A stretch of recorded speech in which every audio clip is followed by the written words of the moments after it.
From the North Carolina rabbit hole, this is Away Message. I'm Jeremy Markovich. Earlier this year, something exceedingly rare happened on the floor of the U.S. House of Representatives.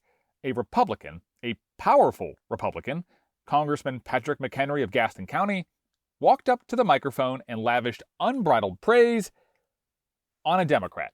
I rise in recognition of the 100th birthday of one of North Carolina's greatest statesmen, Marshall Rauch. Growing up in Gaston County, Marshall Rauch was my state senator. Over the next minute, McHenry basically reads off a laundry list of amazing accomplishments and personal anecdotes. Rauch Industries in Gastonia grew into a leading manufacturer. I knew it well because I mowed the grass around his facility for a number of years. Now, if this was the first time you'd ever heard Marshall Rauch's story, you would probably be thinking, oh man, this guy has lived a life. Well, this short speech just barely even scratches the surface. Back in 2016, back when Marshall Rauch was a mere 93 years old, I got a chance to talk to him in his hometown of Gastonia. That interview was one of my all-time favorites. It turned into a story in Our State magazine, and 2 years later, it ended up being the only Christmas episode of Away Message that I ever put out. An episode that I am replaying for you today. So here you go. Here is my joint Hanukkah and Christmas gift to you from 2018. Here is Deck Your Halls with Rauch Balls. I moved to North Carolina more than a decade ago, and my first Christmas here, I was getting out some old ornaments out of the box. They were these mass-produced glass globes, came in a bunch of colors, green, red, blue, gold. Not too expensive. I think I bought them at Walmart. Anyway, as I was putting the box away, I saw something I hadn't noticed before. There, in really small text on the side of the box, it said, "Made in Gastonia, North Carolina, by Rauch Industries."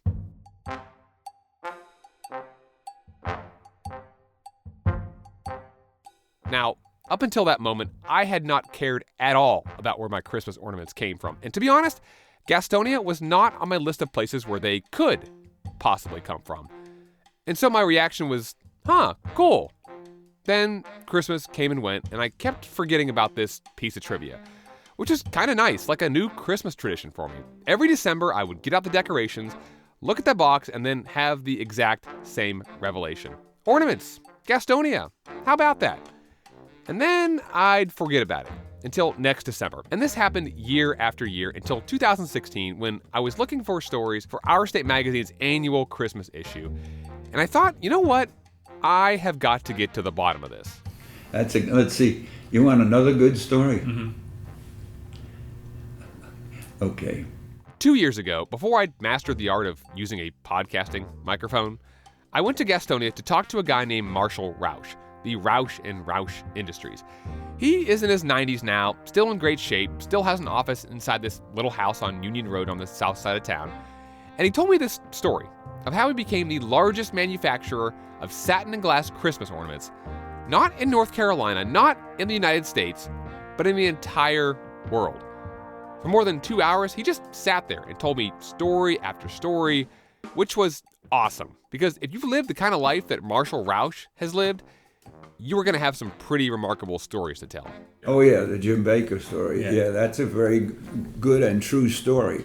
This particular story takes place in the 1980s. And if you don't know who Jim Baker is, the PTL Television Network presents Jim Baker. Well, let's just start off by saying he was a televangelist. Praise the Lord. Baker was based in Charlotte, but his show, the PTL Club, had a nationwide reach. Come on now with a super Merry Christmas welcome for Jim and Tammy Baker. And at Christmas time, they would always do these big, over-the-top holiday specials. Hello. When Jim Baker was in his prime, he contacted us, or his purchasing agent did, and my son Mark went over there. Mark comes back. And he came home and he bragged to me. And he's like, "Dad, I just sold a lot of Christmas ornaments to Jim Baker." 150,000 large 3-inch ornaments. Let's say the price was $1.50, somewhere around there. It was a fair price, but, big order. Oh, he was proud of himself, and I don't blame him. But 2 weeks later, Marshall's opinion on that deal changes. I used to watch Jim Baker at night. I just enjoyed watching him. We have asked all of our friends during the holidays to do something special, to give a $100 gift to help stay on the air.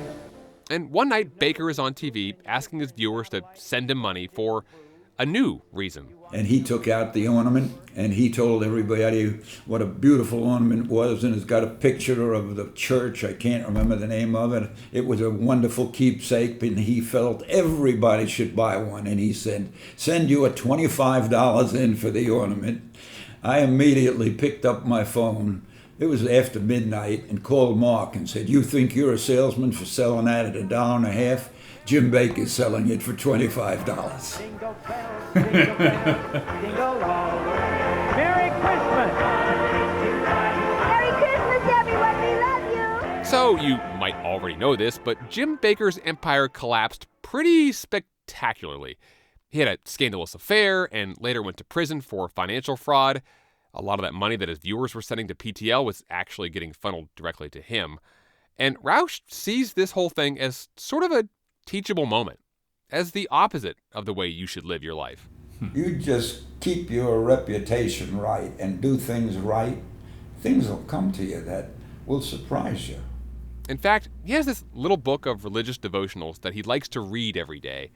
And as I'm sitting there on the other side of his desk, he gets an extra copy out. Me write what I want to write, and I'm not trying to get rid of you. Writes my name on the inside of the front cover. Jerrimy. Jeremy. And he gives me the book, which is about a practice called Musar. Musar teaches not how to pray and go to a temple or church, but how to live your life. Basically, it's an ethical way of interpreting the teachings of the Torah.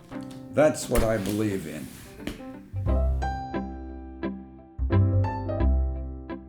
And that is the twist in this story.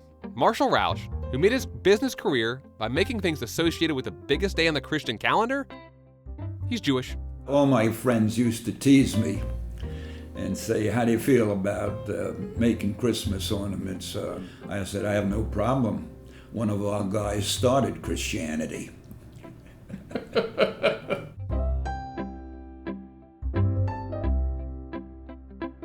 I mean, that's funny, right? Marshall Rauch thinks it's funny. He's been telling some version of that joke for more than 50 years. But seriously, if you are wondering exactly how a Jewish man became the king of the Christmas ornament industry, we have an incredible story for you. It's the story of a little luck and a lot of faith. Because Marshall Rauch didn't just make a lot of ornaments, he also made North Carolina a lot better for people of all religions.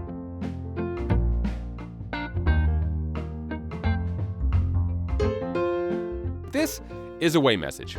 I'm Jeremy Markovich.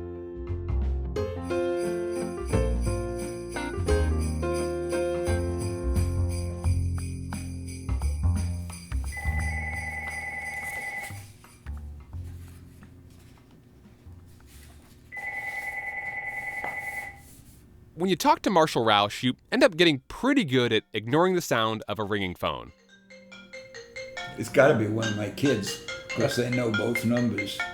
No, it's not. It's some salesman I never heard of. It must have buzzed or rang or gone to voicemail like a dozen times. But a long time ago, long before Rauch could screen his calls with an answering machine, he picked up the phone one day, and it turned out to be the call that would change his life.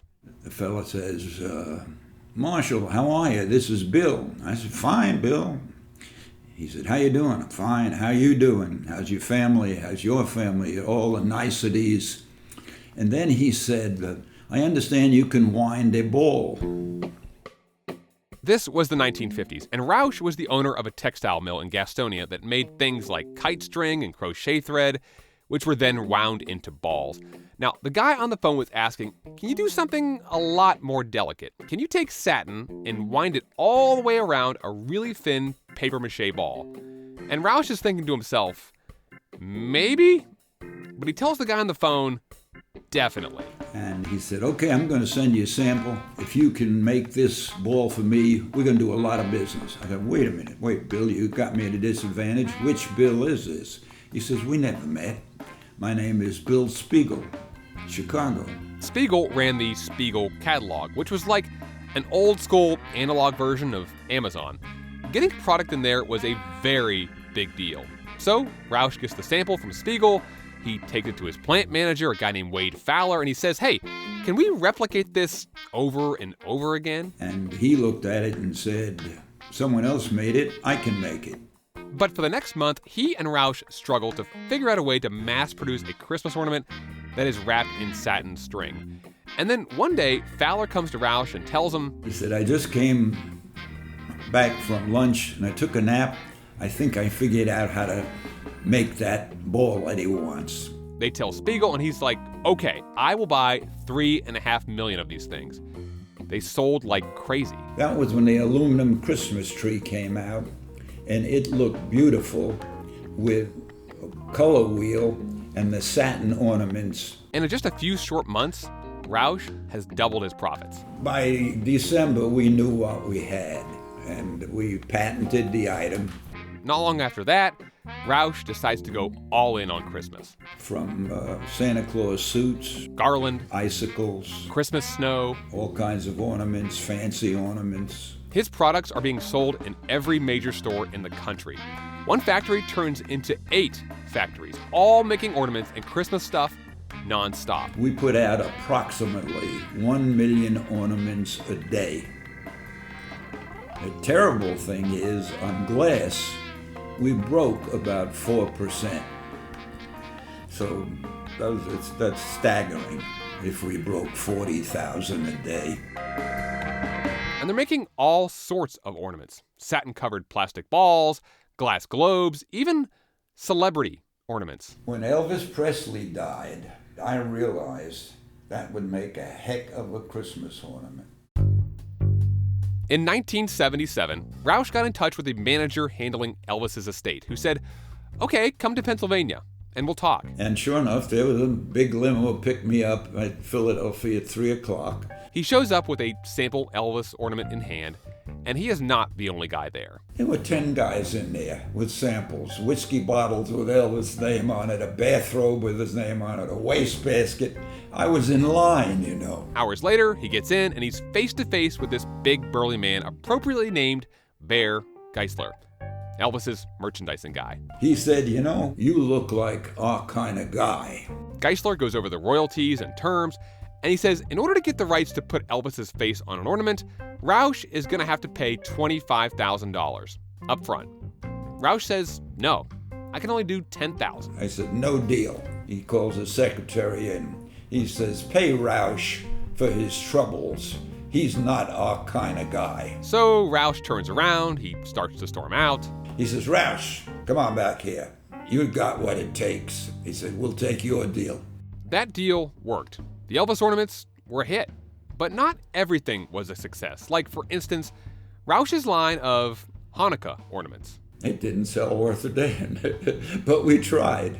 Rauch laughed that one off. In fact, it's his sense of humor that's really endeared him to a lot of people. For one thing, he used to put mats at the front door of his Christmas ornament factory with the word Shalom on them. Also, Rauch calls his ornaments balls, which, you know, lends itself to all sorts of teenage jokes. We had a shirt one time, and it said, deck Christmas, you know, mistletoe, deck your halls with Rauch balls. At its peak, Rauch employed about 1,300 people. And Rauch Industries is actually still around today, but it's much, much smaller. It only imports and designs ornaments now. The factories have all shut down. Rauch himself is no longer involved. He sold the company as most of the production was moving overseas. You're looking at a guy who's very fortunate. I won't say blessed. That's not in my league, but very, very fortunate. And really, it would just be easy to end the story here, right? But there's this other side of Marshall Rauch, which is maybe the greater, more important part of his life. Because Rauch did a lot more than just make Christmas ornaments. He became one of North Carolina's most powerful men. And he used that power to make North Carolina a more tolerant place for people of all faiths. How important has your faith been in your life? Faith? Yeah. It's everything to me.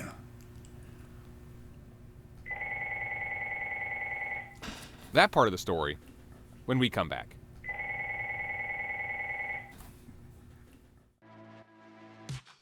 A quick break to remind you that this podcast has a new home at the North Carolina Rabbit Hole. If you like what you've been hearing here, I think you will like my weekly newsletter. It comes out every Thursday. It's about strange North Carolina stuff, and it is free if you want it to be.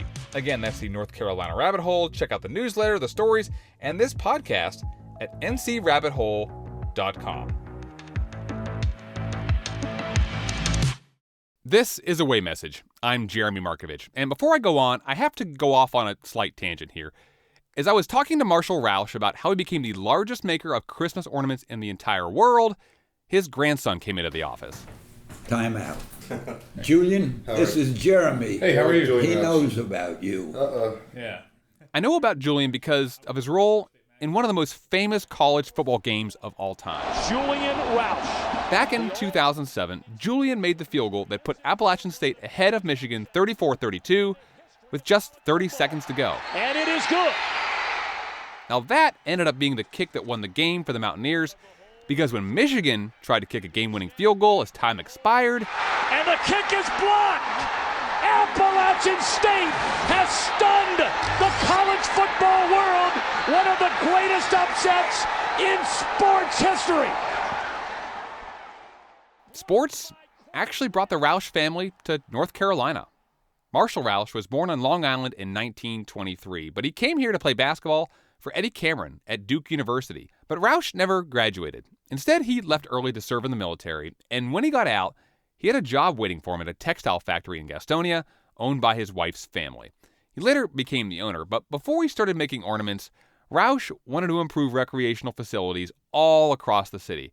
In order to do that, he ran for city council. I was 29 years old. New York, Jewish. I got elected.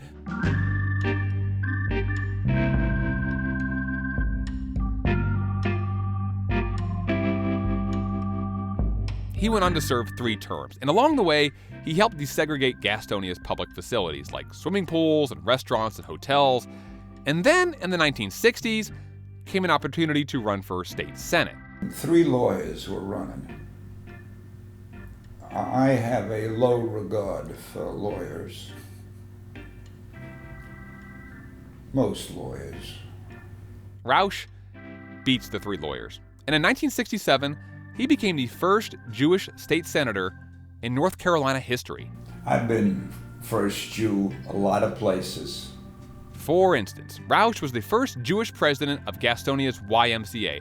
That is short for Young Men's Christian Association, if you didn't know. Anyway, that position at the Y led to a paradox of sorts one year. But I got the YMCA award, and I also got the King Solomon Award from the temple. So I got first Jew of the year, first Christian of the year in the same year. For the most part, Rauch says his religion did not hold him back from what he wanted to do. But sometimes there were problems. At first, he wasn't allowed to join certain civic clubs in Gastonia. Another time, he ran into issues when he tried to buy some property on a nice side of town, and the sellers kept giving him the runaround. And when I went to see them, I knew they were not going to sell me. I knew it. Finally, he confronts one of the men. He said, Marshall, we don't sell to Greeks or Jews. I don't know what one had to do with the other. Rauch didn't give up. For one thing, he spent the rest of his life making that man, let's just say, really confused and uncomfortable. If I'd see him at the country club one day, great, I'm so glad to see you, buddy. Take care of yourself. I see him the next time. You can't see this, but he's making a mean, scowling face here. That's the way I treated him. He didn't know what I was going to do, and I know it disturbed him. And Rauch ended up getting the property because a friend bought it on his behalf and then sold it to him. In Gastonia, Rauch says generosity always outweighed bigotry. So for every stupid person I've met in my life, I've met 100 good ones. Doesn't bother me. Yeah. Doesn't bother me at all. But those incidents led Marshall Rauch to take a strong position in the North Carolina Senate when it came to religion. For example, as the state rewrote its tax laws concerning alcohol, Rauch saw an opening. I said, I'm going to put this one little amendment, this little old amendment in this chapter. That amendment prevented private clubs from getting liquor licenses if they discriminated on the basis of religion. There were no Jews in any country club in North Carolina until that time. Now, they're in all of them.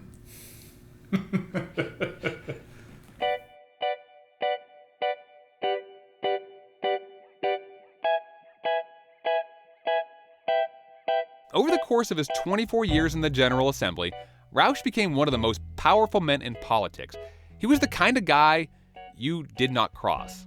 But he did leave a legacy of increased funding for schools and mental health services, and toward the end of his tenure, he decided to do something he wanted to do for a long time. So he and another Jewish colleague introduced a bill to make Yom Kippur a state holiday. I had it on the floor of the Senate. I'd been there 20 years. I knew they would vote for it. And they did, but not before some of his friends in the Senate made some jokes. I want to ask Senator Rauch a question, but tell me this, Mr. Yom Kippur, was he a Democrat or Republican?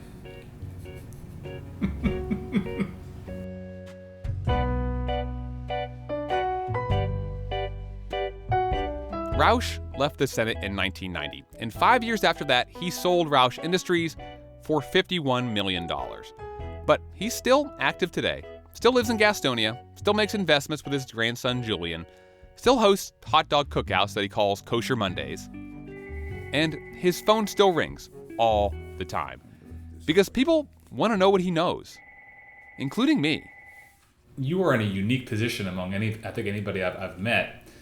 You know, all jokes aside, your religion, you are Jewish, and yet you are intimately involved with maybe the biggest Christian holiday that there is.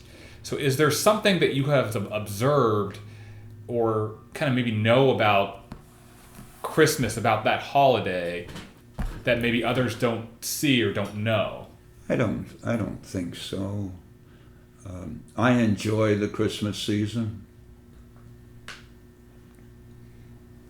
This is not an answer to your question. I've answered it. I know nothing.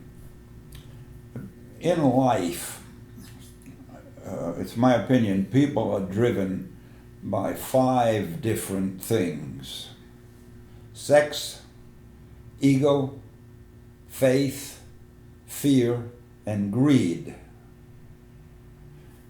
Faith, of course, is religion. And some people are driven by it. I can't say I am driven by it, but it's tremendously important in my life. It just is, and all my friends know it is. But you think about that. Some of your friends driven by ego, some of them driven by greed, some driven by sex. They ain't worth a damn. So it leads down to faith and fear.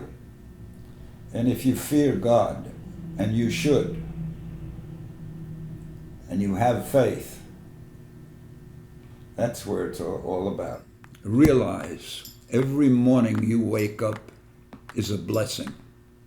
It's up to you to make the day a blessing for someone else. That's religion.